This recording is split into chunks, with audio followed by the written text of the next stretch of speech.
Today we will start constructor, है ना। Constructor क्या होता है और किस तरीके से बनता है, क्लास में किस तरीके से यूज करते हैं अपन इसको।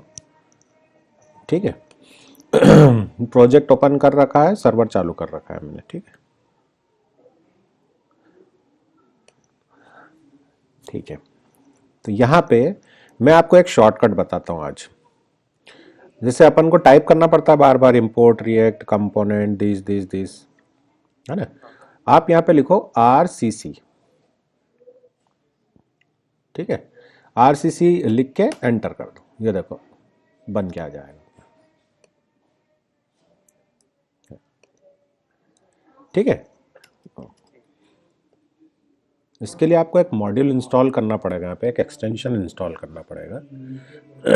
बता देता हूँ मैं आपको, ये एक्सटेंशन है, ये इंस्टॉल्ड वो है मेरे एक्सटेंशन।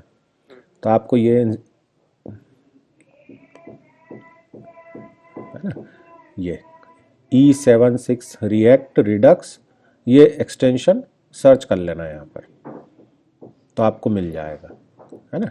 ये दोनों को इंस्टॉल कर लेना, एक कोड रनर भी कर लेना, रिएक्ट रिडक्स, है ना, रिएक्ट रिडक्स ग्राफ QL इसको भी कर लेना। ठीक है, तो आप थोड़ा सा कंस्ट्रक्टर समझते हैं अपन कि क्या होता है ये। अच्छा, क्लास क्लियर है थोड़ा बहुत आपको? हाँ सर, क्लास और ब्लूप्रिंट होता है ना। हाँ, देखो क्लास बेसिकली क्या होता है कि जो ऑब्जेक्ट बनाते हैं ना अपन, उसका क्या होता है, ब्लूप्रिंट होता है ना। मतलब कि क्या होता है, एक डिजाइन होता डिजाइन, हाँ। है ना। तो क्लास में क्या होता है, जैसे अब क्लास, जैसे अपन ने कल लास्ट क्लास में पढ़ा था कि स्टेटफुल कंपोनेंट होता है। क्लास क्या होता है, एक स्टेटफुल स्टेटफुल कंपोनेंट। कंपोनेंट। स्टेटफुल का मतलब ये होता है कि आप इसके अंदर स्टेट चेंज कर सकते हो। ठीक है, तो स्टेट कैसे चेंज करते हैं, कंस्ट्रक्टर के थ्रू। तो पहले अपन कंस्ट्रक्टर समझते हैं कि कंस्ट्रक्टर क्या होता है ना।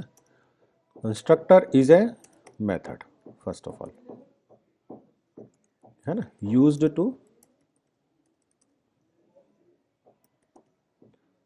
Initialise an object's state in a class. जब भी कंस्ट्रक्टर अपन यूज करते हैं तो वो इनिशियलाइज होता है ऑब्जेक्ट की स्टेट से। ठीक है, अब it automatically called during the creation of an object in a class. Automatically call होता है, अपने को कॉल करने की जरूरत नहीं पड़ती। ठीक है, अच्छा, ये कंस्ट्रक्टर यहाँ पे जो है ना वो थोड़ा सा डिफरेंट है, क्योंकि C++ या जावा में आप जाओगे तो उसमें जो कंस्ट्रक्टर बने हुए हैं वो भी, इसकी भी डेफिनेशन ये है कि ये एक इनिशियलाइज होता है, ऑब्जेक्ट से इनिशियलाइज होता है, यहाँ पे स्टेट रहती है। ठीक है, तो अब रिएक्ट के अंदर कैसा यूज होता है, इन रिएक्ट यूज कंस्ट्रक्टर। तो कंस्ट्रक्टर का यूज क्या होता है,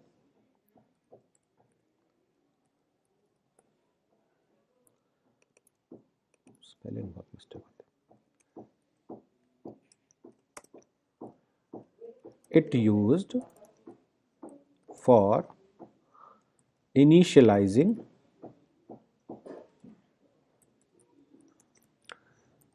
the local state of the component by assigning an object to this dot state। यहाँ पे अपन क्या यूज करेंगे, these डॉट स्टेट एक डिक्शनरी है, उसको आप ऑब्जेक्ट भी बोल सकते हो। ठीक है ना, उसके अंदर अपन कुछ वैल्यूज क्रिएट करेंगे, है ना।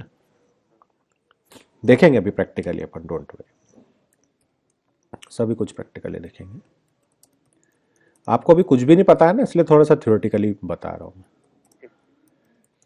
अब देखो पहला काम तो ये हो गया कि दिस डॉट स्टेट का यूज करके अपन क्या करेंगे, इन ऑब्जेक्ट को कुछ वैल्यू असाइन करेंगे यानी इनिशियलाइज करेंगे, ठीक है।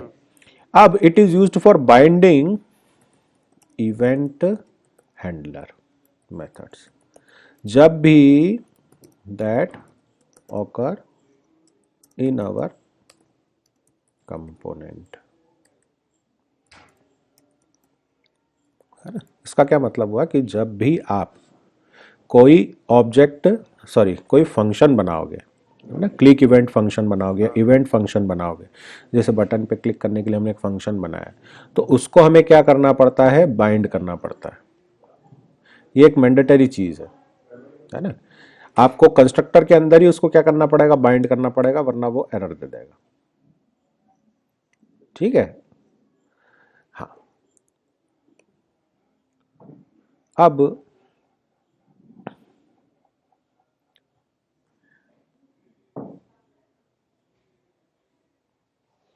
एक कंस्ट्रक्टर बनाता हूं मैं। अच्छा, उसके भी पहले एक चीज और बताना पड़ेगी मुझे आपको। We need to call super props method before any other statement। किसी भी स्टेटमेंट को लिखने से पहले, कोड को लिखने से पहले कंस्ट्रक्टर के अंदर हमें सुपर मेथड को कॉल करना पड़ता है। अगर आप इस मेथड को कॉल नहीं करते हो तो यहाँ पे जो प्रॉप्स होता है, दिस डॉट प्रॉप्स, वो अनडिफाइन होता है। मतलब जैसे if we do not call super props method, then these props will undefined in the constructor।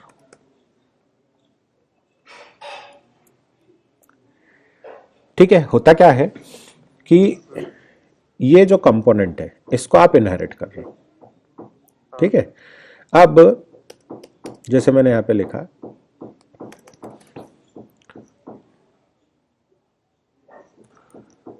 Constructor, ठीक है, और कंस्ट्रक्टर के अंदर मैंने यहां पे डाल दिया है, सपोज मैंने खाली कंस्ट्रक्टर लिख दिया।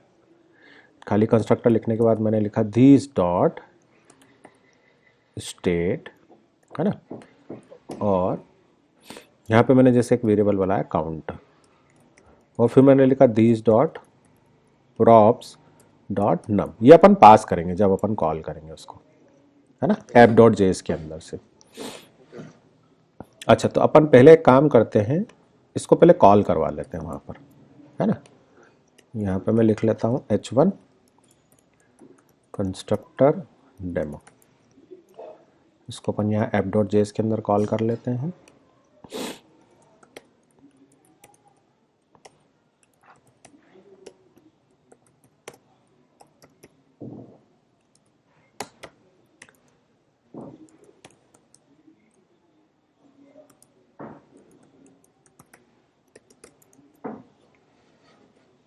ठीक है, अब देख लेते हैं,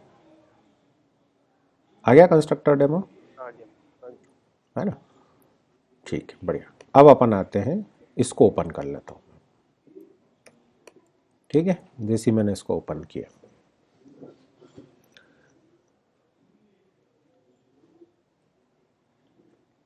ये देखो एरर दे दी उसने, कैनॉट एक्सेस अनइनिशियलाइज्ड वेरिएबल, है ना। चलो ठीक है, अनइनिशियलाइज्ड बोल रहा है यहाँ पर, तो मैंने यहाँ पर दे दिया, वैल्यू दे दी मैंने 1। अब देखो ये जो दिस डॉट स्टेट है ना, मैं इसकी बात कर रहा था यहाँ पर, ठीक है। It is use to initialise the local state of component by assigning an object to this dot state. तो दिस डॉट स्टेट क्या है, एक ऑब्जेक्ट है ना। तो किस टाइप का है ये, इस टाइप का, जैसे जावास्क्रिप्ट ऑब्जेक्ट पढ़ा था ना, डिक्शनरी, तो ये की हो गई, ये वैल्यू हो गई, इस तरह से। हाँ, अब इसको फिर से अपन ने रिफ्रेश करा, देखो बार बार क्या कह रहा है वो, कैनॉट एक्सिस अनइनिशियलाइज्ड वेरिएबल। क्यों बोल रहा है ऐसा वो, इसलिए बोल रहा है क्योंकि हमने यहाँ पर सुपर प्रॉप्स मेथड यूज नहीं किया है। देखो अल्टीमेटली होता क्या है कि जब अपन कंपोनेंट बनाते हैं तो वो किसको इनहेरिट करके बनाते हैं, कंपोनेंट को, है ना, रिएक्ट के कंपोनेंट को इनहेरिट करके बनाते हैं। तो होता क्या है, सुपर जो होता है ना, सुपर एक कीवर्ड होता है, जैसे आप जावा में भी पढ़ोगे ना तो सुपर मिलेगा। सुपर तब यूज करते हैं आप जब इनहेरिटेंस होता है ना। अभी देखो सिंगल लेवल इनहेरिटेंस हो रहा है ना, यहाँ पे हमने इसको इनहेरिट कर रखा है, ये जो कंपोनेंट है इसको हमने क्या कर रखा है, इनहेरिट कर रखा है ना। तो जब तक आप, भाई सुपर है तो सुपर क्लास के कंस्ट्रक्टर को, यानी इसका भी कुछ कंस्ट्रक्टर होगा, उसको कॉल नहीं करोगे तब तक आपका इस क्लास का जो कंस्ट्रक्टर है, यानी कि ऑब्जेक्ट इनिशियलाइज नहीं होगा, कंस्ट्रक्टर कॉल ही नहीं होगा। क्यों, क्योंकि उसकी, हाँ, इनिशियली जो रूट में जो लाइफ साइकिल है, मतलब कंपोनेंट का जो कंस्ट्रक्टर है वो कॉल ही नहीं हो रहा है। कॉल ही नहीं हो रहा है उसके कारण क्या बोल रहा है कि वो इनिशियलाइज नहीं हो रहा है, ऑब्जेक्ट क्रिएट ही नहीं कर रहा है आपका। क्योंकि बेसिकली क्या होता है, जब इनहेरिटेंस का यूज करते हैं अपन, तो जो पेरेंट क्लास रहती है उसका भी ऑब्जेक्ट बनता है ना, तभी अपन उसकी प्रॉपर्टीज को एक्सेस कर पाते हैं। ठीक है, तो यहाँ पे अपने को क्या करना पड़ेगा, अब देखो जैसे मैंने यहाँ पे लिखा प्रॉप्स, ठीक है, और यहाँ पे फिर मैंने डाल दिया सुपर प्रॉप्स। क्लियर है, अब देखो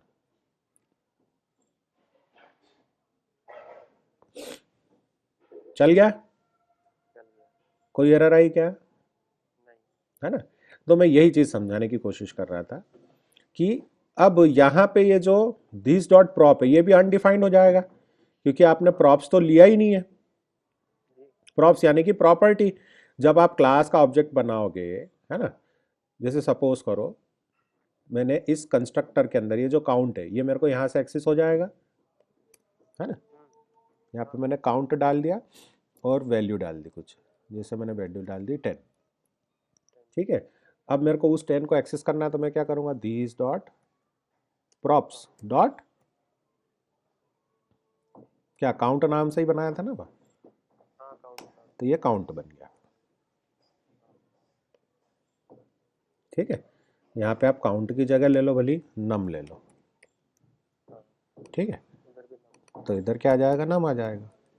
नाम आ जाएगा। तो अब ये एरर नहीं देगा, ये देखो एरर दे रहा है क्या, आप नहीं देगा, क्यों, क्योंकि आप आपने सुपर प्रॉप्स यानी कि इसका ऑब्जेक्ट पूरी तरीके से कंप्लीटली बन चुका है जब आपने सुपर प्रॉप का यूज करा। सुपर मतलब क्या होता है, ये देखो लिखा हुआ आ रहा है ना, constructor react dot component, react dot component यानी कि इस कंपोनेंट को कॉल कर रहा है ऑटोमेटिकली। समझ में आया इतना, जी जी। है ना।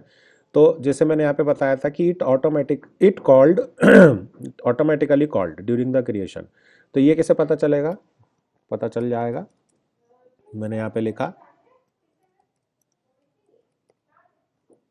यहाँ पे मैंने डाल दिया काउंट, ठीक है।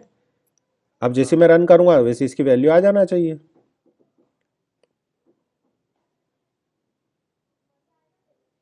काउंट, हाँ, अब count is undefined, count undefined क्यों आ रहा है, क्योंकि आपको इसको एक्सेस कैसे करना है, these dot state dot count, इस तरह से एक्सेस होगा ये हमेशा, क्योंकि इस ऑब्जेक्ट के अंदर है वो। हाँ समझ में आ रहा है, इसलिए हाँ ध्यान में हाँ। आ गया। आप 10 जी। समझ में आ रहा है, तो आपको पहले क्या करना पड़ेगा, this dot state then count, फिर दिस डॉट स्टेट जो भी दूसरा वेरिएबल रहेगा। तो देखो मैंने इसको कॉल तो करा नहीं, यहाँ पे कोई बटन तो बनाया नहीं कि उसके बटन के क्लिक पे मैंने कोई फंक्शन कॉल किया हो, ऑटोमेटिकली कॉल हुआ है ये, जी। है ना। तो ये चीज समझ में आ गई, एक तो इनिशियलाइजेशन और ऑटोमेटिकली कॉल्ड, ठीक। फिर मैंने बताया था it is use for initialising local state of component, तो ये लोकल स्टेट हो गई आपकी, है ना, assigning an object to the this state, तो मैंने दिस डॉट स्टेट लिख दिया है। दिस डॉट स्टेट के अंदर जब भी आप कंस्ट्रक्टर बनाओगे तो इसी के अंदर आपको सारा की और वैल्यू लिखना है, इस चीज का ध्यान रखना पड़ेगा। समझ में आ रहा है। और मैंने एक चीज और बताई थी, we need to call super props method before any other statement, है ना। अगर आप सुपर मेथड नहीं करोगे तो ये कॉल ही नहीं होगा, कॉल ही नहीं होगा तो ऑब्जेक्ट बनेगा ही नहीं, तो वो यही बोलेगा कि भाई इनिशियलाइज ही नहीं हुआ है आपका, जी। ऑब्जेक्ट इनिशियलाइज नहीं हुआ है। नहीं। समझ में आया? ठीक है, अब अपन क्या करेंगे, अच्छा अब एक कंसेप्ट और बताता हूँ इसी के अंदर। ये जो भी कंसेप्ट बता रहा हूँ ना, ये बहुत यूज होगा, तो इसलिए इसको ध्यान से समझना। अब if the component needs to use local state, we need directly to use these dot state to assign the initial state. अब ये इनिशियल स्टेट भी बताऊंगा आपको इन द कंस्ट्रक्टर, उसका यूज क्या रहता है ना वो समझ में आएगा आपको, दिस डॉट इनिशियल, है ना। तो to change state we have to use set state method. जब भी अब अपने को इसको चेंज करना है, क्या करना है हमको, है ना, जब कभी भी इस काउंट की वैल्यू को मुझे अपडेट करना है तो मैं किस मेथड का यूज करूंगा, सेट स्टेट मेथड का यूज करूंगा। अच्छा। इस चीज का ध्यान रखना है ना, प्रैक्टिकली बताता हूं मैं आपको। उसके लिए मैं क्या करता हूं, एक फंक्शन बनाता हूं, है ना। जैसे मैंने बनाया एक फंक्शन अपडेट काउंटर, ये एरो फंक्शन बना रहा हूं, ठीक है। अब अपन क्या करेंगे भाई, हमको मॉडिफाई करना है स्टेट को, है ना, इसको मॉडिफाई करना है हमको। हाँ। तो मैंने अभी बताया था this dot use state method का यूज करेंगे, है ना। तो मैंने लिखा दिस डॉट सेट स्टेट, और ये कॉल बैक, है ना, ये देखो दिख रहा है ना कॉल बैक, ये एक तरह का कॉल बैक एक्सेप्ट करता है। तो इस तरह से लिखना है आपको यहां पर। और अब मैंने लिखा पे काउंट, फिर लिखा मैंने this dot state dot count +1। समझ में आ रहा है क्या किया मैंने, जी जी। है ना। अब मैं क्या कर रहा हूं, अब एक बटन बनाता हूं मैं,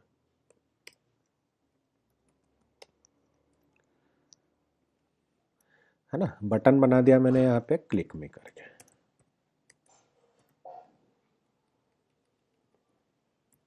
और ऑन क्लिक इवेंट जो है इसका, है ना, इसमें मैंने क्या करा, देखो यहां पे लिखा मैंने धीस डॉट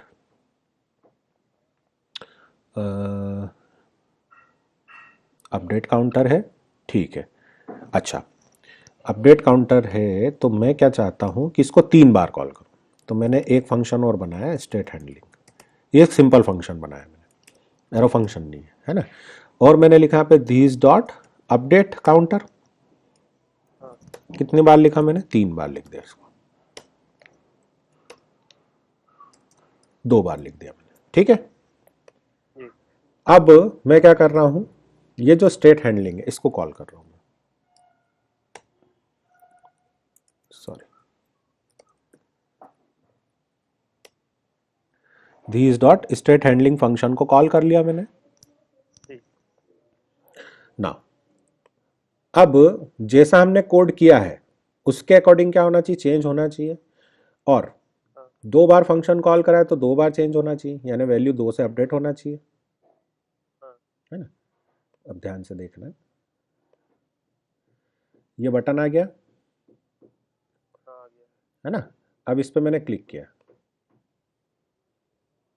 अच्छा ठीक है। अब देखो यही चीज बताना था, ये भी बताना था मेरे को। जैसे मैंने उस बटन पे क्लिक किया तो क्या कॉल हुआ,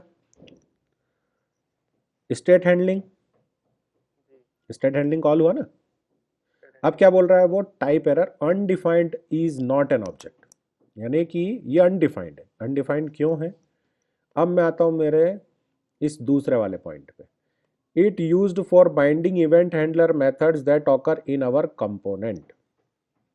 समझ में आ रहा है ये क्या इवेंट हैंडलिंग है, जब बटन के क्लिक पे इस फंक्शन को कॉल कर रहा हूं मैं, जी। तो आपको क्या करना पड़ेगा, कंस्ट्रक्टर के अंदर ही इसको बाइंड करना पड़ेगा। तो बाइंड कैसे करते हैं अपन, सॉरी कंस्ट्रक्टर के अंदर, फंक्शन के अंदर नहीं,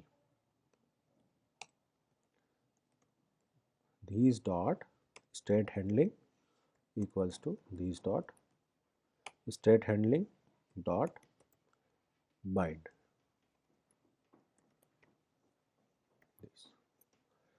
अब आपने क्या करा, इस फंक्शन को बाइंड कर दिया है ऑब्जेक्ट के साथ।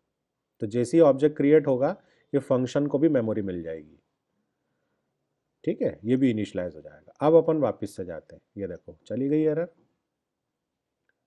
अब एक और चीज़ है इसमें, जैसे मैं क्लिक करूंगा तो 2 से बढ़ना चाहिए, पर 1 से ही बढ़ेगा। ये देखो, हाँ, एक से बढ़ रहा है। अब ऐसा क्यों हो रहा है, ऐसा इसलिए हो रहा है क्योंकि हमने यहाँ पे जो मॉडिफिकेशन किया है दिस डॉट स्टेट में, जनरली लोग इसी तरीके से करते हैं, है ना, बट हमें इस तरीके से नहीं करना है अपडेट। यहाँ पे मैं कमेंट में लिख देता हूँ, डोंट यूज लाइक दिस। तो सर फिर कैसे करेंगे, अब देखो यहाँ पे 1 से ही इंक्रीमेंट हो रहा है, मतलब एक बार कॉल हुआ फंक्शन, फिर वैल्यू इसकी रीइनिशियलाइज हो जाती है। जी। समझ में आ रहा है ना, कि एक बार तो कॉल कर लिया, अब जब दोबारा फंक्शन हुआ तो भी वो कहां से स्टार्ट होता है, जो नम वैल्यू दे रखी, यानी कि रीइनिशियलाइज हो रहा है, यानी फिर से ऑब्जेक्ट बन रहा है। कहने का मतलब यह है कि हम पुरानी वैल्यू को, है ना, मेंटेन नहीं कर पा रहे, है ना, जो भी नई वैल्यू आती है तो फिर वो रीइनिशियलाइज हो जाता है। तो इसके लिए हमको क्या करना पड़ेगा,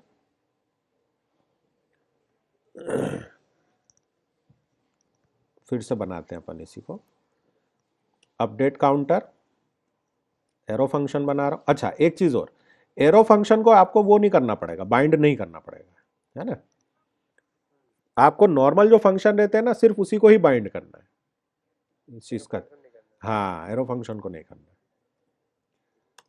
ठीक है। अब देखो, अब ये एरो फंक्शन में मैंने यहाँ पे क्या, सॉरी सिंपल ब्रैकेट लगाया है मैंने। अब इसको अपन कैसे करेंगे, सबसे पहले गेट प्रीवियस वैल्यू, है ना, या प्रीवियस स्टेट। तो मैंने लिखा दिस डॉट सेट स्टेट, है ना। अब ध्यान से समझना, यहां पे मैंने बताया था कॉल बैक लेता है ये, और एक स्टेट वैल्यू भी लेता है, स्टेट भी लेता है और एक कॉल बैक लेगा। तो सबसे पहले मैं स्टेट लिखूंगा यहाँ पे मैंने लिखा स्टेट।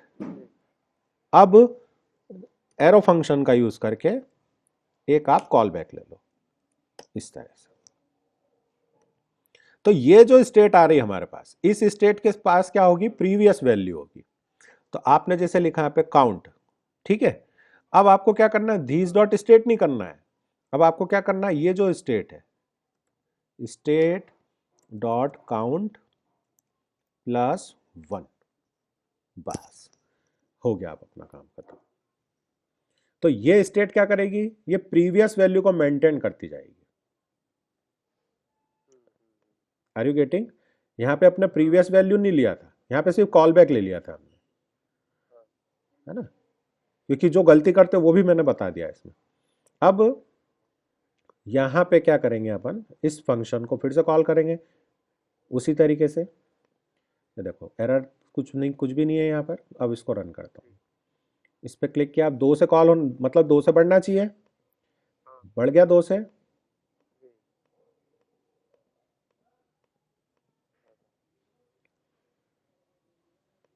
समझ में आया इतना, है ना। एक और एग्जांपल ले लेता हूँ मैं, सिंपल सा एक एग्जांपल ले लेता हूँ। जैसे मैंने यहाँ पे नेम ले लिया, नेम से क्या होगा कि आपको प्रीवियस नेम भी मिलेगा और अभी अपडेटेड नेम भी मिलेगा, है ना। प्रॉप्स डॉट मैंने नेम ले लिया, अब ये डिक्शनरी है इसलिए यहाँ पे कॉमा लगा दिया मैंने, और यहाँ पे नेम वेरिएबल ले लिया मैंने, है ना। इनिशियली मैंने क्या ले लिया, विधेय ले लिया, ठीक है। और अभी तो क्या आएगा, आप जैसे अपन प्रिंट करेंगे यहाँ पर, this dot state dot name.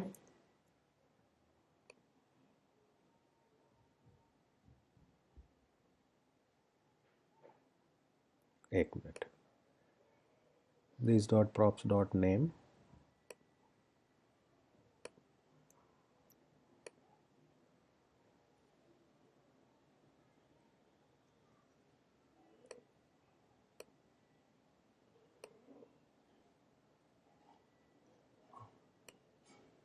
मैंने यहाँ पे लिखा क्या है, this dot state dot name ही तो लिखा है। अच्छा अच्छा अच्छा, गलत गलत लिख दिया मैंने, ये मैं अपडेट काउंटर के अंदर लिख रहा हूँ, यहाँ पे लिखना है मेरे को। अच्छा, हाँ सेक्टर में लिखना हाँ वही तो। ठीक है ठीक है, ये आ गया ना। है। हाँ, ठीक है, अब अपन क्या करेंगे, इसको अपडेट करना है तो नाम तो लिखना ही पड़ेगा ना यहाँ पर। हाँ, कोड तो करना ही पड़ेगा वहाँ पर। ठीक है, ठीक। अब जैसे बटन पे क्लिक करेंगे तो मेरे साथ हाँ, विधेय के साथ मैंने यहाँ पे क्या ऐड कर दिया, जायसवाल। क्या ऐड कर दिया मैंने, जायसवाल, सर ने ऐड कर दिया। तो अब देखना है ना, इनिशियली तो यही आ रहा है, और अब बटन पे क्लिक करते हैं अपन, नाम मैंने यहाँ पे लगा रखा है। तो ये जो है ये तो 1 से काउंट होता जाएगा, और ये जायसवाल जायसवाल अपेंड होता जाएगा, क्योंकि 2 बार फंक्शन कॉल हो रहा है ना। हाँ, आर यू गेटिंग? जी, जी। हाँ, तो देखो, एक बार हो गया, हाँ,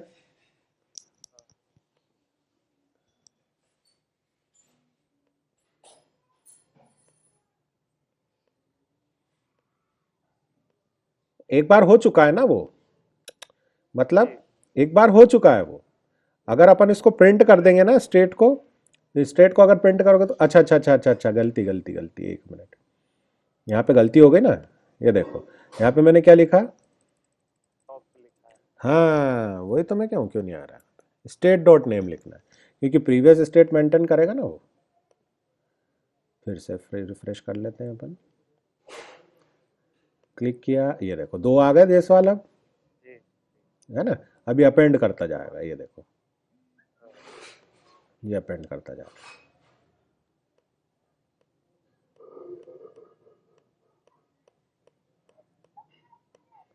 क्लियर हुआ अब, जी, सर। है ना। हाँ, अच्छा, एक चीज और बताता हूं इसमें मैं,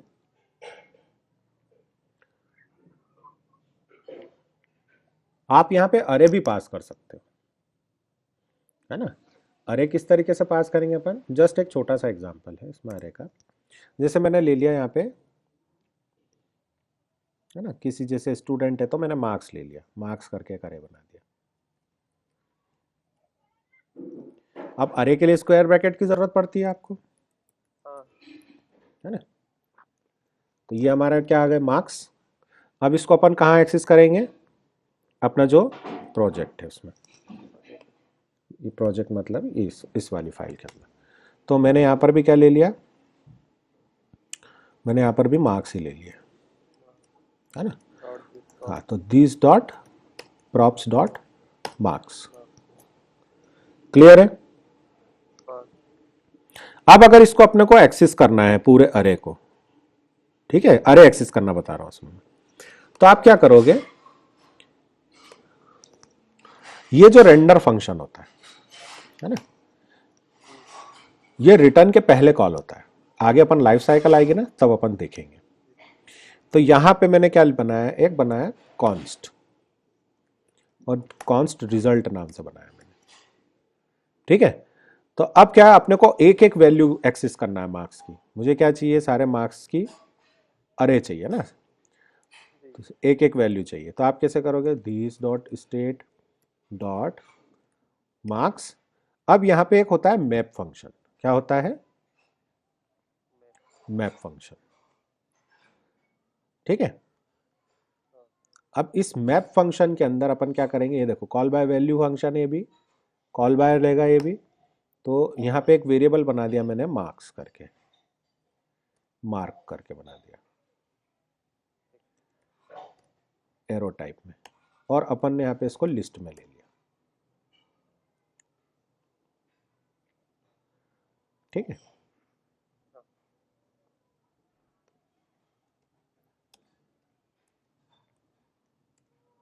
ऑर्डर लिस्ट ले लेते हैं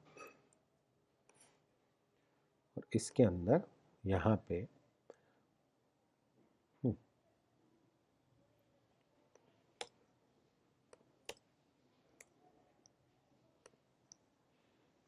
डायरेक्ट लिख दो आप सिर्फ मार्क्स। तो ये मैप से क्या होगा, एक एक एक एक ऑटोमेटिकली आपका जितने भी अरे के अंदर जो भी वैल्यूज है वो एक्सेस होती जाएगी। तो यहाँ पे जैसे मैंने ले लिया,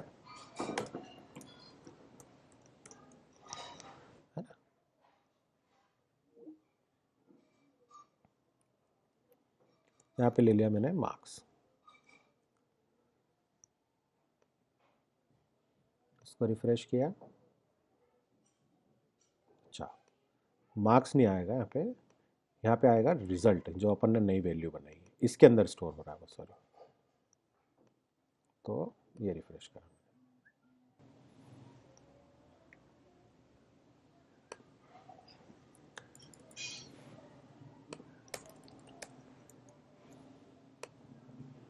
ठीक है। यहाँ पे अपन सिर्फ li ही यूज कर रहे हैं क्योंकि ऑर्डर लिस्ट वो बार बार कॉल होगा तो वो 1 1 ही देगा हमेशा। तो यहाँ पे ये देखो, इस तरीके से सारे मार्क्स मिल गए अपन को। हम्म, आया समझ में? जी